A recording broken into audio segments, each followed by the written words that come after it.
Delmarva Today with Don Rush. Thousands of gallons leaked from a controversial DAF tank on the outskirts of Mardela Springs. One reaction from a local resident: "We told you so." Welcome to Delmarva Today. This is Don Rush. Tank contains leftover material from poultry processing facilities. Jeremy Cox is a staff writer for the Bay Journal. We have him on the phone this afternoon. Welcome to the program. Hey, good to be here. So give me a sense about what we know about this leak so far. And I heard, by the way, that in terms of gallons, it's ranged anywhere from 70,000 to, I think, the latest figure I thought was somewhere in the mid-30s. Right. Let's just cut in the middle, say 50,000, right? Okay. Leak. So what do we know? Yeah, so overnight, a few weeks ago, this tank containing, as you say, the leftovers from the chicken processing process. We're talking like, feathers and beaks and fats and, all the stuff that even, it isn't fit for dog food, spilled out of this tank and wound up in some nearby wetlands, kind of a little forested area. And, they immediately called in the state officials and put together a plan to clean it up. And, and so they've spent the last few weeks since this happened working on finishing up that cleanup process. So what do we know about what went wrong? Well, it looks like, where a hose connected into the tank, where it fitted into a valve, kind of the vibrations eventually caused it to come separated somehow, and the material, it'll find its level because it's a liquid. And, so it kind of came out of there, gushing out into the surrounding area. And what kind of areas did it hit at this point?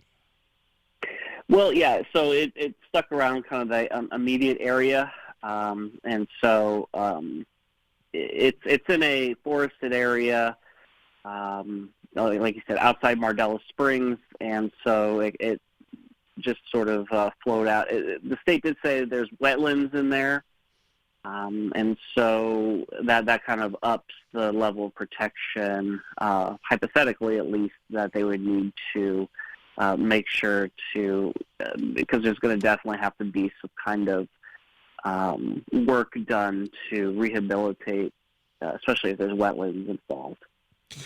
Is there any sense about whether anything will be done about the tank itself, or is it just simply a matter of repairing this? Nothing as far as that I've heard as far as the tank goes. I mean, of course, it remains to be seen. The material itself, basically being scooped up and taken about a mile or so down the road to another property that this landowner owns, and being spread out and kind of built with like a little berm around it, and being mixed in with mulch and other kind of material like that. But as far as the tank itself goes, I have not heard anything about any changes to that process. Okay, anything we know then about the response that came from the government to deal with this? Was it immediate? What do we know? Yeah, so we have some inspection reports. I got copies of them from two environmental groups, if that gives you any sense of how closely this is being watched separately.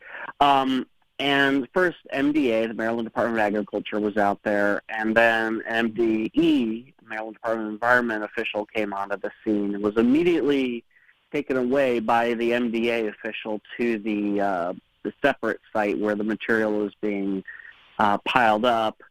And then finally the MDE guy, who's kind of in charge of the actual, enforcement side of things, got to visit the actual site after the fact, and then was able to observe the area that had been where the spill had occurred. And so, in part, I asked, will there be some type of fine or anything? And MD was did not answer that question directly. I think it's pretty safe to say there will be some sort of fines. Definitely, I mean, the mitigation is already underway, and I think environmentalists would like to see this go further because they believe there's a loophole here. There really is no, in the way the discharge permit law is written, no one is technically responsible for a spill like this. So the landowner has stepped up, and there's a process, but the process is completely spelled out by it appears the landowner and the initial agriculture official who was on the scene. This idea of piling it up and mixing it in and all that. And so they would like to see some more, planning beforehand for when these, I say if, but really when these kinds of spills occur, as opposed to after the fact scrambling. Now, this is really sort of part of a larger sort of discussion that's been taking place about these kinds of DAF tanks. The Wicomico County Council has taken action against them. Where does all this stand at this point in terms of the future of these tanks, particularly for Wicomico County? Mm-hmm. So you may recall that this tank spurred a lot of local pushback from the neighbors initially, and even some in the agricultural community said this was a bridge too far. This is a 3 million gallon tank of DAF, and we keep throwing that term out. It stands for dissolved air flotation because of the process that's used to create it. And it's this open tank, very large, like I said, and as you can imagine, very smelly. And neighbors were concerned about, what this would mean for the property values, and county officials agreed. And it took a couple of years, and COVID intervened, but the county did draft some special regulations that would regulate this particular material. And here in Wicomico County, you can no longer build a tank like this anyway. It can't be open in any way, not even partially open. And so, at least as far as we're concerned in Wicomico, you'll never see another one quite like this. But, of course, these things tend to go to the lowest level, and so I'm sure another county, Somerset or Worcester or Dorchester, Caroline, if another one is needed somewhere and a county doesn't have this kind of regulation on the books, it may not be the last we see on Delmarva.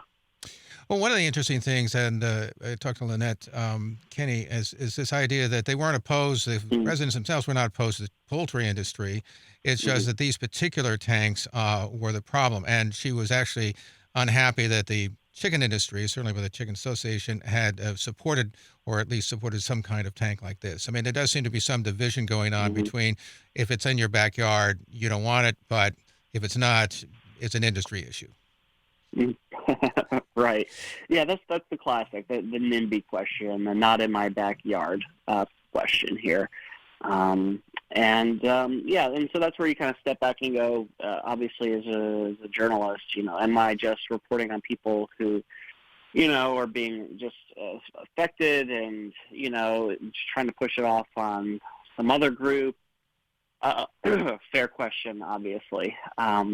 But I think it was interesting that this was, not just opposed by them, but also, like I said, people who live far away in the environmental community, but also when these meetings were occurring, you were seeing people from, the farming community coming out and saying, yeah, we don't want to see this kind of structure, ourselves. And yeah, there was divisions within that. DCA, Delmarva Chicken Association, was supportive as possible, but I think when you saw the rank and file farmers coming out to speak, that some of them were against this, and so I think that was what kind of tipped the scales, for this. It's kind of elevated from being a simple, NIMBY kind of situation. Have we heard anything from the owner at this point, and what has he said about his tank in terms of trying to reassure people, at least in the past, that this is not a problem? So the owner's name is Biff Burns, and he's, when this initially erupted a few years ago, he was great. He took me out in his pickup truck and showed me, where the DAF was being spread on some land. And, this stuff is not just pure trash. It's used by farmers as a soil amendment, and they can't quite call it a fertilizer because a fertilizer has to have, equal levels of, this and that in it, nutrients and all that. And since this doesn't, they can't, that's just called a soil amendment. Unfortunately, in this case, I've tried to reach out to him, and I have not gotten a response. But, we can see through the state records, the enforcement reports that, he has gone out there and initiated this cleanup where, there was possibly some gray area as to who was, in charge. And so I think that shows that, he has stepped up and is doing what he can. So if you're hearing this, Biff, give me a call. I'd love to hear your side. Well, we were speaking with Jeremy Cox. He's a staff writer for the Bay Journal. Appreciate you joining us. We want to now turn to Lynette Kinney, a local resident who has been fighting the placement of the tank in her area. So, what was your immediate reaction when you heard about this leak, first of all? Well, of course, we heard about it through rumors. It went around the community, so we just started calling to see the officials to see what they knew. The county, at that point, I don't think knew about it. And then people started calling MDE, and that's when we got the confirmation that there had been a spill. So what was your site. So what was your personal reaction? Oh boy, here we go. one of those reactions, and at that time we didn't know to what extent it was and how it would play out. So we just tried to keep ourselves informed as best we could, and kind of kept an eye on the site to see what was going on. And some of us got our water tested, and it came back fine. And we don't have the test from the site, from the water source across the road from the tank yet. We don't have those results back yet. But we understand the health department also took tests, and we do not have the results of those either. Were you surprised? Were you surprised at the leak? Of course. Well, let me back up. We feel that there's been some sort of leaks going on all along. If you look at the aerial photos, you see a wetness around it. It could be from, the tank hooking up to the tankers and whatnot. I was surprised that a leak of this magnitude happened so quickly after the tank actually went into use.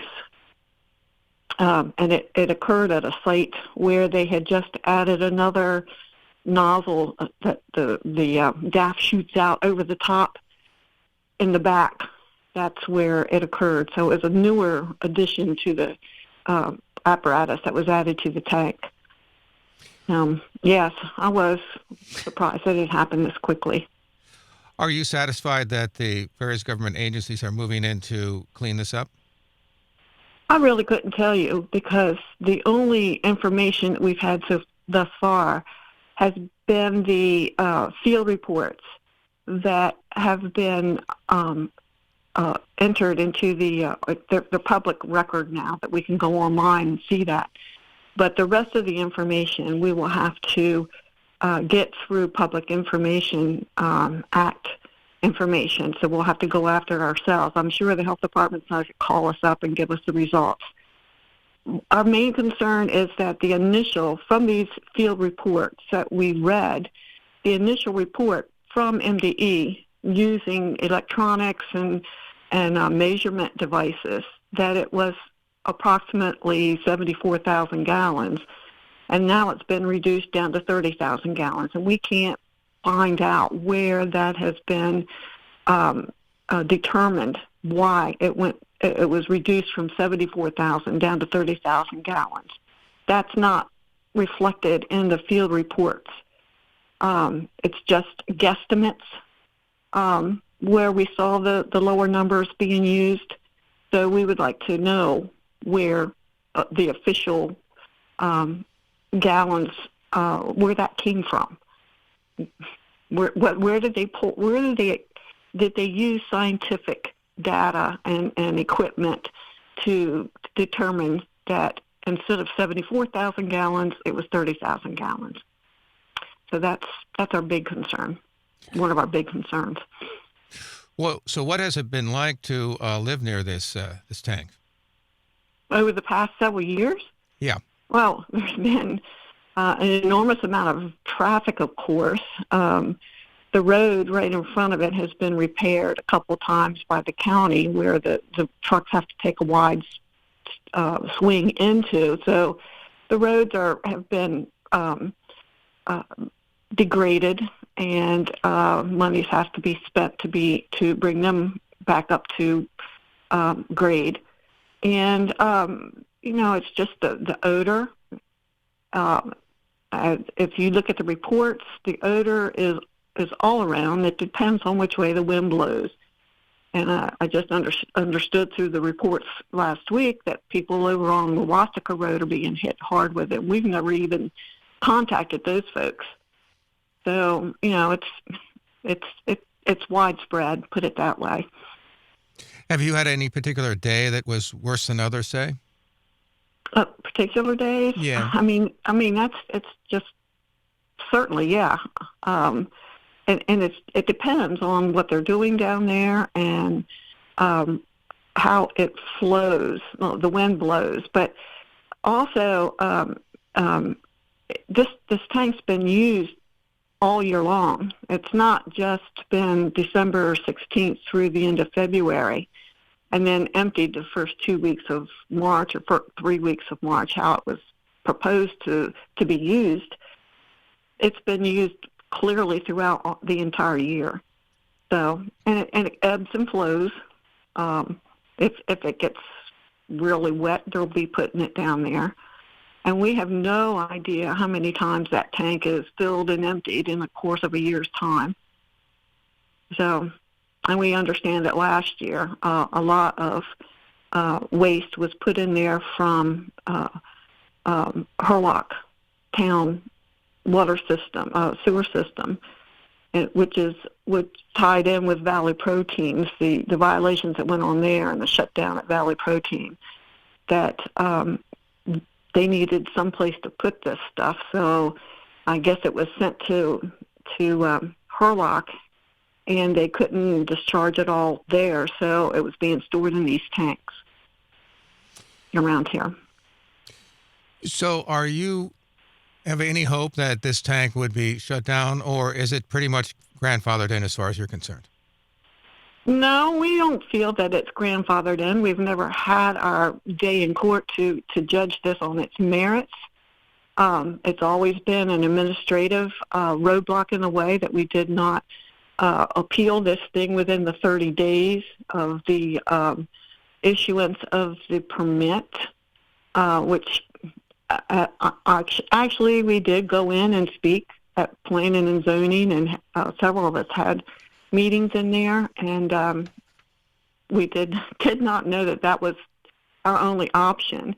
We were told that there was an option to go through the Ag Reconciliation Committee, but at that time there was nothing there. There was no tank. They hadn't even started building it. It was all speculation.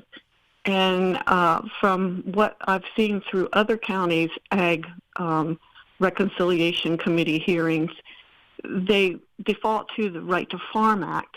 And we had no argument. And there was no argument at that point of odor because there was no tank, or traffic because there was no tank. So we've never really been able to argue the merits of this case and the zoning errors that we considered which occurred, and that's open. I don't know how we'll get there, but if somebody's smart enough to come up with a way, possibly we'll go with it. Have you taken some kind of legal action yet, or what's the status on that? No, we have not. Okay.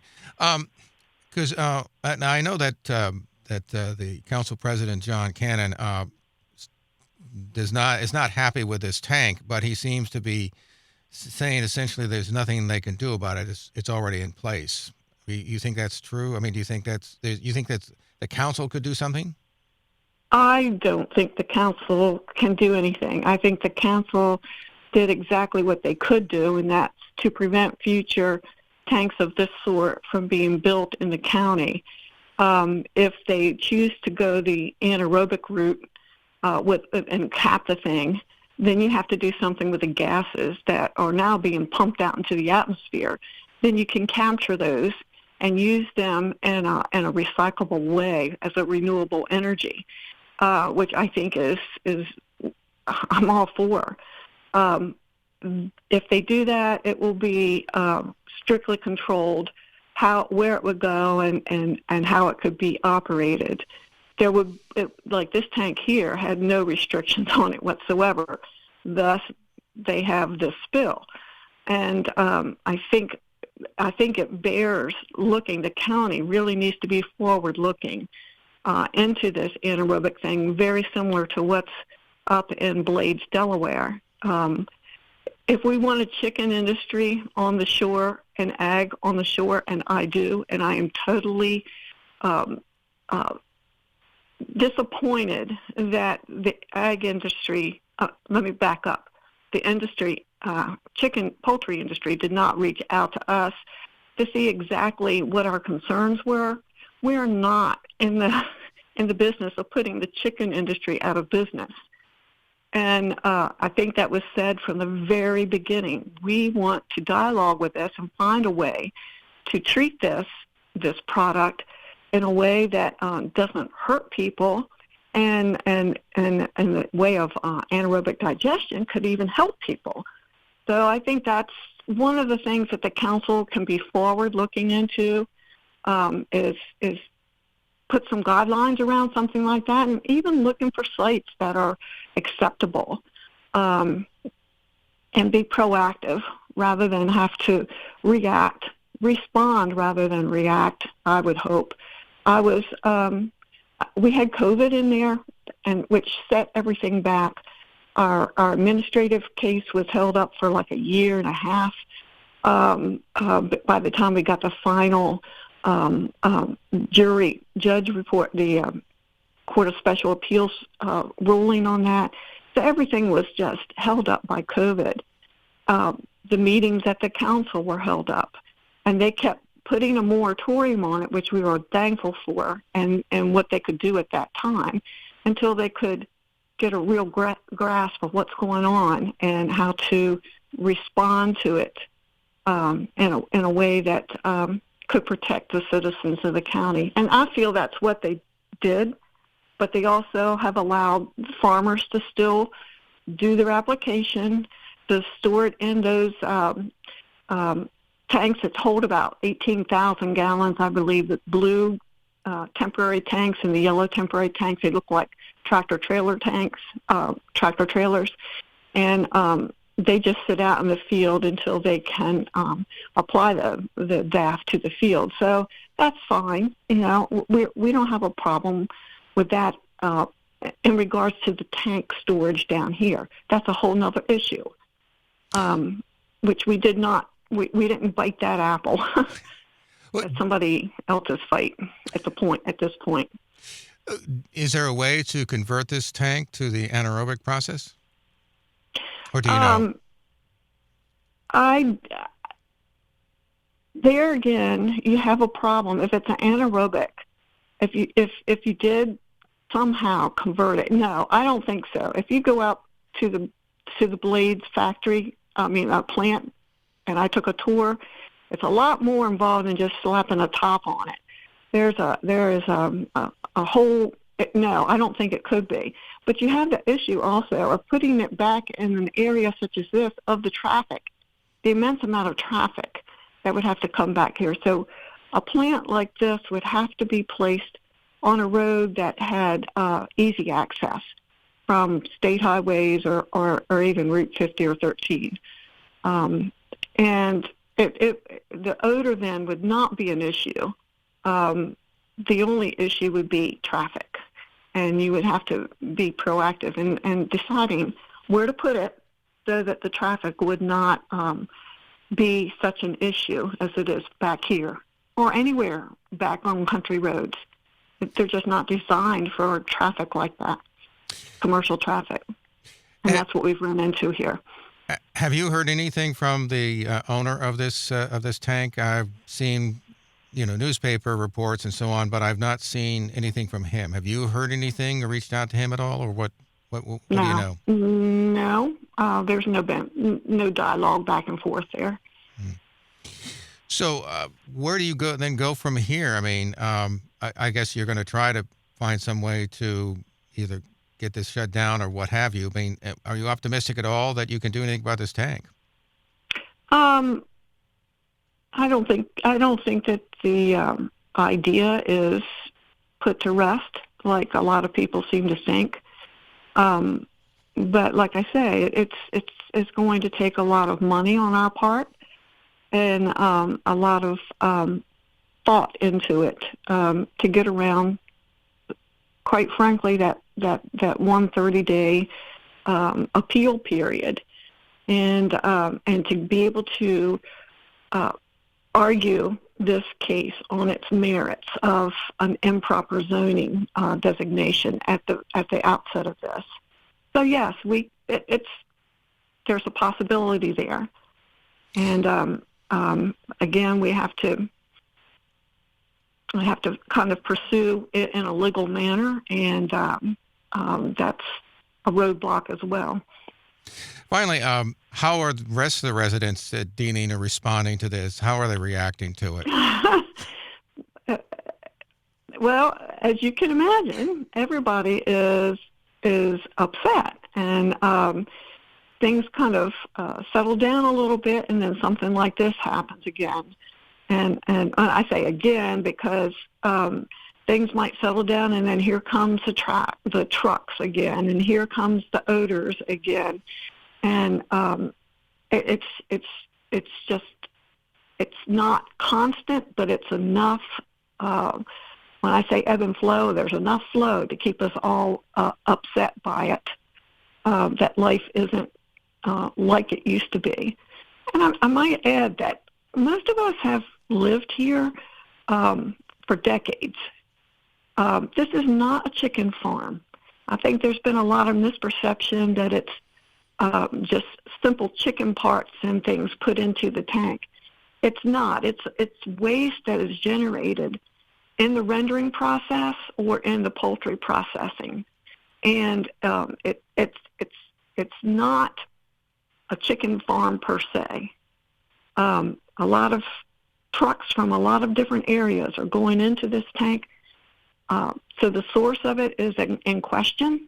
It's not all from one poultry processing plant, and a lot of it's from Valley Protein, or Darling as they're called now.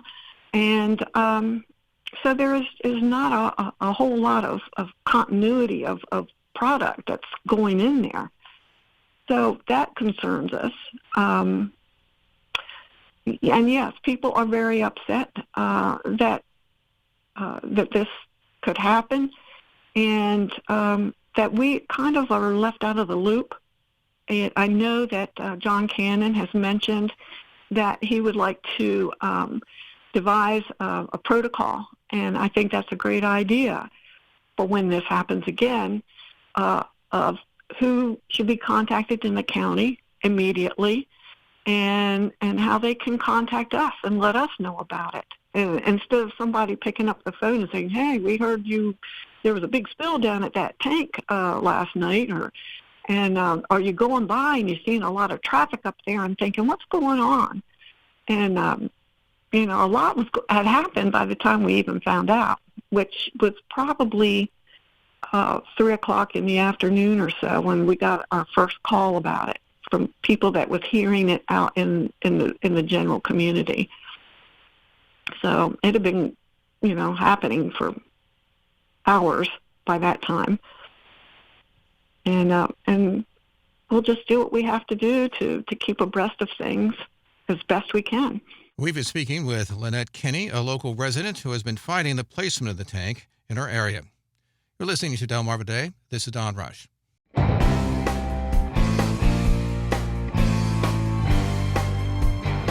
Delmarva Today with Don Rush.